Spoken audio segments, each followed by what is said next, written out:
you're a good secret keeper because you have lots of secrets. A lot of people, parang ikaw yung nilalapitan nila if they have problems, right? Because you make them happy. A lot of people are asking me what it's like to be a mentalist. Welcome to my mind.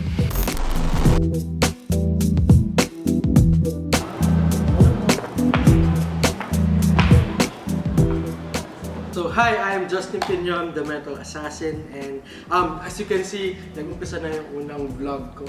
So excited ako kasi I'm entering the vlogging world.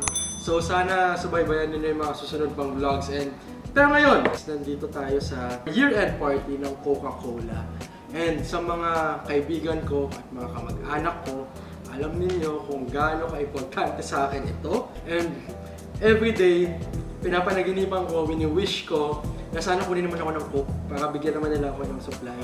Kahit everyday lifetime supply or kahit 100 Cokes lang, masaya na ako doon. Kaya ngayon, kinakabahan ako kasi kung nakikita ninyo yung venue, Cokes are all over the place. Sabi ng organizer kanina, free-flowing ang Coke.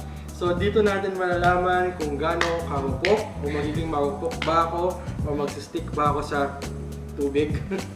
Diba?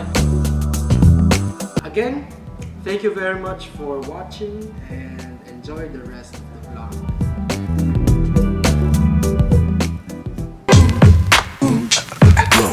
Excited to perform and I'm all packed and ready to read their minds, so enjoy!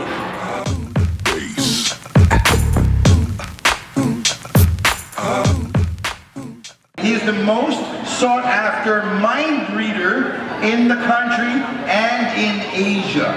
Here he is, the mental assassin, Justin Piñon!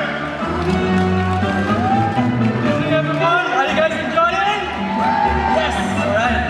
Good evening, my name is Justin Piñon and people call me the Mental Assassin. I want to volunteer from this side. Bien, come up here on stage! Bien, I need you to get any paper bill from the audience. Any paper bill, any denomination, any currency. And if you are back here, Bien, just say yes or just tap me. Or I can hear your footsteps, you're back. Based on the texture and the sound, that is an old 5 peso money. Yes, thank you very much. Woo. You guys had fun? Yes. Once again, I am Justin Piñon, the Mental Assassin. Add me on Facebook. Enjoy the rest of the evening. Good night. Sobrang nag-enjoy kami sa show kanina. Ang sarap mag-perform. Isa yun sa mga pinakagusto kong crowd kasi hindi sila madamot sa reaction. Ini-enjoy talaga nila yung bawat moment. And binigyan nga ako ng 10 5s ni Trista. Good job daw.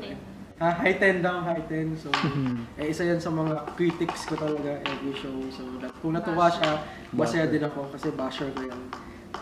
So, kung nakita niyo naman kanina, nag-enjoy yung audience. And pati ako nag-enjoy kasi isa yun sa mga advice ko sa performers. Pag resonance, pag nag-enjoy ka, mag-resonate yun sa tao. So kapag inumpisahan mo yung enjoyment sa sarili mo, nag-enjoy ka, pansinin mo, mag-enjoy din yung mga nanonood sa'yo.